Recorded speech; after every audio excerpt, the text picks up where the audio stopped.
college football playoff. We are all set. We are all set. We have our 12 teams. And Kyle, I have to be honest with you. It and maybe it's just me being a little bit, maybe in a bubble, maybe I'm not. But it feels to me that based on look, my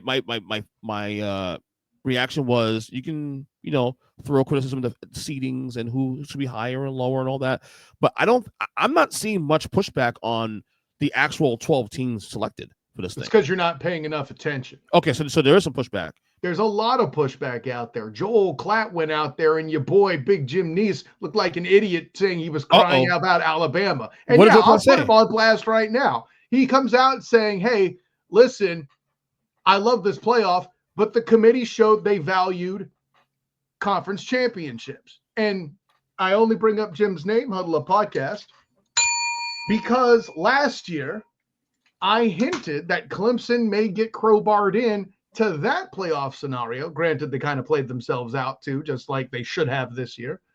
And hinted that there was a path for Clemson to still sneak in light of FSU losing, right? Or if they even lost that conference championship, which they weren't going to. But I made a statement on that show last year about conference championships being forced to matter in their eyes, even though, and this is how Joel Klatt put it, and rightly so, conference championships mattered. Okay? And I don't mean this to just call out Jim because, there are other people saying it. I thought we already established a long time ago, though, that it matters, and it's called a day. I mean... Well, but again, the main reason I call out Jim isn't to call out Jim, but to reference a take I made on his show about conference championships mattering to the committee. Now, because it was the 14 playoff and things were what they were, Clemson didn't have a leg to stand on, much kind of like Georgia didn't last year, because they were kind of knocked out of the way with the way things went, right? They had a case, though, but I get it. They did, but they didn't. Let's be perfectly honest. Yeah, right. But this year, comparing conference champions as if they're equals is absolutely stupid. And by the way, for all the people who want to come back with, well, what about Texas? Texas is too high too. Texas is too high too. Okay, can we get that out of the way? Both things can be true. They crowbarred 2 SEC teams in that neither of them actually belong, but you got to force one in because of automatic bids. And honestly, I get it. I feel like at least one ACC team should get in, regardless of the fact of whether their play is worth a damn. I believe if you're going to have conferences, you should respect their path to have something, right? Take it like the NFL. The Texans, to me right now, aren't a team that is a Super Bowl threat. And if we had a way to where, they played the playoffs today, they don't really belong, I could see the argument. But granted, there was a winner, though, right? So, granted, in the AFC, such that it is, I'm not saying that is perfect science because they should at least be a playoff team in the AFC as it's made up this year, something injuries. But the point you just said is, they won the South, so they should get something. They won the South and have a winning record. Will probably finish with a winning record. Ergo, they should host a game. I get that. The ACC won their conference. They're crowbarred in to the playoff. Okay, I get it. I don't love it. I get it. But to have 2 ACC teams in is absolutely fucking nuts. So you're saying they got it wrong, and basically what I'm gathering is that's just where it starts too. But yeah, they got it wrong a lot of places. So you're saying, okay, forget the seedings. So seedings we can hang on that, and that's fine. You're saying SMU should have been in. Correct. Okay. And Alabama should have been in. Correct. Okay. I see the case for Alabama not being in. I don't. Because all you got is they lost to 2 6-6 teams. That's cute. We're paying way too much attention to where the losses are. No one is looking at actual successes of the fucking football teams. And that solves all of the problems. Let's go with Notre Dame. As critical as I've been of them, what has been the one argument that I cannot refute? They at least beat a ranked team at some point on the year and did something worthwhile. Yeah. And also they got their G5 revenge eventually by beating the shit out of the rest of the teams they played in that designation. and just generally dominating everybody that wasn't Louisville. Okay. I do think though that if well, let me land the plane though. go ahead. I'll talk about that. So whereas SMU and Clemson beat precisely nobody of note. Did either of them play Miami? I know that SMU didn't, right? Right. Like, and what's the stat for SMU again? They didn't play a conference team with a winning conference record on their schedule at all. Right. I don't know that they would beat Georgia Tech. They're an American team that showed that they were better than the basement of the ACC. They were allocated an easier schedule just by luck. I get it. But when they were actually not even a tough test, here's a struggling Clemson team that has been antiquated for no fewer than 3 seasons at this point, and they took you down. But it was a 56-yard field goal. Hey, if you're so great, it shouldn't have been close. This is the same argument with why FSU was kept out. If you belonged in the playoff, you wouldn't have looked terrible against Louisville. Period. I do where it starts, by the way. But right. So here's what I think about this, based on what we saw what played out this past weekend. What saved SMU was the comeback. I think if Clemson stayed on that, that's not what did it. Wait. So you think if Clemson had kept that big lead and SMU got blown out, they still would have gotten in? Do I think Clemson would have still gotten in? Okay, that part probably not. I see where you're going. And made that and tied that game in the fourth quarter. I think it's that. Let's say it's a combination of what we're both saying. I think because it was a close game in a conference championship, the committee crowbarred them both in. And a conference championship, participating in a conference championship in the SEC is not the same honor as it is in the ACC. I don't think anybody questions, with anybody with any repute, questions the SEC is the best conference. And I think few argue that the ACC is the worst of the Power Four. I agree with that. Now, I know there's some people that criticize some things that Arizona State said about, their situation. They got to buy. I think they're fine now. They're the one team that actually played multiple ranked teams throughout their schedule in the form of BYU and then eventually, of course, Iowa State, right? Mm-hmm.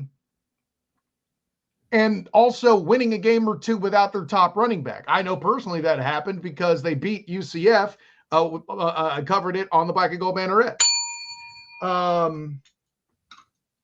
Arizona State, of course, I referred to there, right? So, meanwhile, you have a Penn State team that has beaten nobody and has the easiest path to the playoff. Now, I can make the argument that this is the biggest crime of them all because all you have to do is reseed the fucking teams, and that's all for. But you idiots couldn't even get that right. I feel like this is going to come in a couple of years.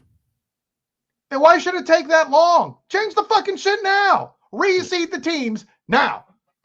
I agree with you. I think this should have been it from the word go. But I think they're going to play out this way first and see the reaction, see how everything plays out. I think if not next year, the year after, though. I think they've already gotten their reaction. Like, I think they have enough feedback to where if they said, "Oh, hey, by the way, guys, after this first round of games, we're reseeding. Deal with it." So what I hear from you is that you're saying to me that Alabama was dead man walking anyway, regardless of what SMU did. Apparently so. Well, no, we can't say regardless because to your point, if SMU or Clemson got bombed in the conference championship, they would have put Bama in. But because but that's what I'm saying though. I'm saying to you that Clemson had a big lead in that game. And I'm saying to you right now, Clemson had a what? I didn't hear that. Clemson had a big lead in that game. Clemson was leading them big in that game to the fourth quarter. Okay. SMU came back, tied the game late, and Clemson won on the last second field goal. I'm saying to you that if Clemson stayed on their neck and that lead stayed the way it was in the first half, that SMU might be out and Alabama gets in. That's what I was saying. I just agreed with you on that. Not just once, but earlier. Okay, so making sure. Yeah. No. The main thing that got murdered here is, and I'm gonna keep hitting this, and I hit on it weeks back, was dubbed the pariah on Huddle Up by basically the panel. Got pushed back. I don't know if I got pushed back on this show, but I gotten pushed back other places about the fact that this is not good. You've rewarded people for having shit schedules. And now that we've gotten the playoff that we have, everybody's matching that take. Whether it's Joel Klatt, whether it's Locked On Big 12's Drake Tull, both excellent people, by the way. They're understanding that, and I'm not going to bring Notre Dame into it because, again, the reason why their situation is so weird is because they beat a ranked team some point in the year. They can say, hey, we passed our test, bleep you. We'll work on the Power G5 thing once we understand that tradition is guilt trips from dead people, okay? Yeah. So, and actually, I think it was Huddle Up Podcast, Matt Muehlheisen, that had the best take of leave Navy on the schedule for the tradition. Everything else can change up if you want to be serious. And I'm with that. Being said, so the main piece for me is we got away from the BSC. I know. I said what I said. It was the BSC. You've been saying for years. Well, yeah, but not everybody knows that I refer to the BCS as the BSC. I got it. I know. As big as my ego is, I also have to acknowledge how old I am, Ernest Christian, and how long you and I have been doing this. Yes. I might be cocky, but I'm also the most humble mother beep in the room. So I say all that to say, we got away from the BSC because we hated watching teams duck competition to make sure they can get to undefeated or as close to it as possible to be 1 and 2 at the top of the BSC. The compromise eventually brought, after however many decades, was the 14 playoff, which, to be honest, I felt like got it right more often than they didn't. Nice high bar, I'm sure.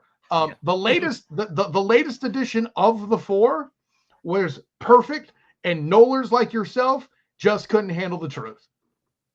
It is what it is. I understood the assignment. It just, is what it is. Now, obviously, no push. Go ahead. Now we're right back to rewarding mediocre schedules in the form of Indiana being in the playoff at a high seed. They're hosting a game, is my point. Of Penn State doing precisely nothing and having the easiest path to the playoff. Ohio State hosting a game when they lost twice, and yet we're mad at Alabama.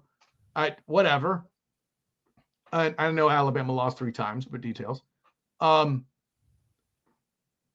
then Oregon, the one team, as much a bigger frauds as I think they in the top of the Big Ten are, I can't post an argument for because they're undefeated.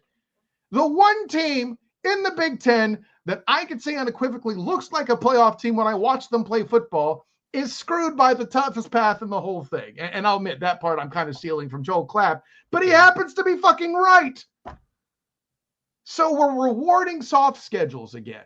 The very problem we were trying to avoid decades ago, you've let creep right back in to protect your conference championship games. Yeah, I get it. I warned you guys 2 years ago about this on Huddle Up. But nobody wants to talk about that. And if you don't believe me, go on the Huddle Up YouTube channel. I believe, or either that or the Huddle Up TikTok. Damn it. Whichever it is. But there is a short devoted to me making that point in the interest of humor, or to make Kyle look silly, or to be comic relief, or just evoke intriguing thought. I don't really care which one of the 4 was the reason. It's there. And I make the case then that the committee is going to try to protect conference championships if given the opportunity. But like I said, they weren't given the opportunity that year. So right. Obviously, no pushback on Miami not making it. Right? There's no remotely any pushback. Beat the Orangemen, bitches. Next question. Even Miami fans acknowledge in my personal life that they agree that they got it right here. Same. Are there by the way, anybody advocating for South Carolina, if Bama was so bad, beat them. Anyways, are the other teams that outside of SMU that probably shouldn't be here, or is this pretty much okay outside SMU? I mean, for me, the two problems, if we're talking about pure, just being in there, forget the rankings. Just being in the 12. because the rankings are ass. You'll acknowledge that. But Well, I that's also fine. understand Yeah. there's going to be an element of wonky because of compelled bids. That being said, I do like the G5 compelled bid. My problem is I feel like the number one seed should get to play the G5 if they're so inclined, because they're number one goddamn seed. Separate question. And of course, they have to win a game for that to happen because the one seed has a bye, right? That's basically inevitable, and rightly so. But the seating is all wonky as hell, man. I get compelled buys. I think they have to be there to kind of save the committee from themselves, because if they didn't do it, I think ASU, not so much this week, but leading into the conference championship game, like they actually had them outside of the top friggin' 12 inexplicably. Mm-hmm. So we've both seen the pros and cons to automatic bids here, right? And I think we mentioned it last week that Arizona State is proof of the positives of why conference winning is there, and it's served as a natural correction for the committee. But if the committee is so fucking bad at their job, you need those protections. That's a separate problem, right? Yeah. No, I thought obviously the rankings. To me, it's not for me worth even debating the rankings at this point, because it is what it is with that one. Just get the 12 teams right. I think it's 1 point 12 teams correct. I'm not even remotely watching in any of the Penn State playoff games, if I'm being honest. So You're not. I'm not, because they either get trounced by Texas as they should, or win and then get an easy path through Boise State. And I'm. Why would I want to watch that football? Do you think Penn State did a little bit of a respect towards the fact they were competitive against Oregon on Saturday? You feel a little more? Okay. No. I thought they had gotten housed, but. Oh, great! You didn't get mollywopped. Good for you, Humpy Bumpy. What the fuck are we doing here? This isn't Boise State. We're not rewarding them for not losing to the number one team. Right. Wait, too soon? Yeah. No, and actually, I don't know if did I get one of the brackets wrong? I mentioned Penn State playing Texas. Texas. That's on the wrong side of the bracket, I think. Hold on. Right. That's right. Because they're 5 and 6. I don't think 5 and 6 played. No, they wouldn't play Texas until the Final Four. But yeah, correct. What is it? I got to remember. They'll play SMU right now. If they win, they'll play Boise, and if they beat Boise, no, Boise's got a bye. No, they'll play Boise if they win. If they win, right? Right, and if they beat Boise, they'll play Texas for the title, I think. No, but who's their first? I can't find the stupid graphic I had. SMU is the first matchup. SMU. What the hell are we doing here? So let me get this straight. Penn State's path is the G5. Well, why don't we just put Notre Dame there? Anyways, I'm actually intrigued by the Indiana Notre Dame matchup. Oh yeah, the battle for the state. Yeah, I'm gonna be the biggest Indiana fan on the planet. That's what hashtag you problem. I don't go care. Irish bitches. Which match was most intriguing? Make sure you hear all that, Irish fans. Go Irish bitches. There you go. Which matchup in the first round are you most intrigued by? If you don't know the answer to this already.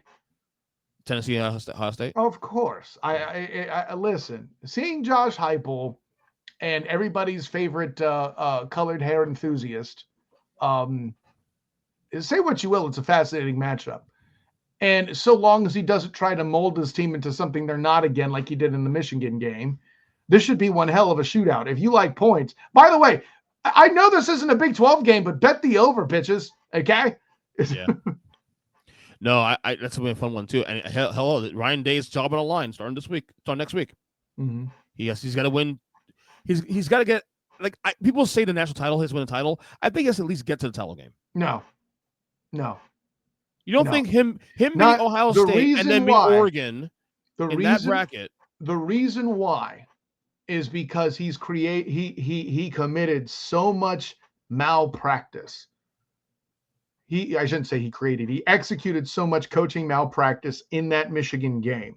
He not only lost to Michigan, which Ohio State fans will grant you, will say, is the bigger crime.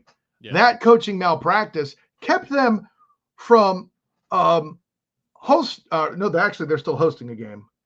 But it kept them from getting a higher seed. They could have gotten Penn State's seed and had an easier path. Matter of fact, I can make the argument that Ryan Day's decision to try to match Michigan toe-to-toe ruined the bracket. Because if Penn State is there playing Tennessee, it feels a bit more justified that they're going through a tougher path. And I know people, myself included, and a number of people on the Huddle Up panel surely would disapprove of such an easy path for Ohio State. But at least at day's end, they'd be a one-loss team, and their only loss is to the undefeated fucking Oregon. I can defend that, sort of. Yeah. Ryan Day's shit was so bad against Michigan, it ruined the playoff. Mark that. So basically, title of bust for Mr. Day. Now you understand why. Yeah, makes sense. Makes total sense. It does now. You mean you didn't think so earlier? Yeah. One last thing.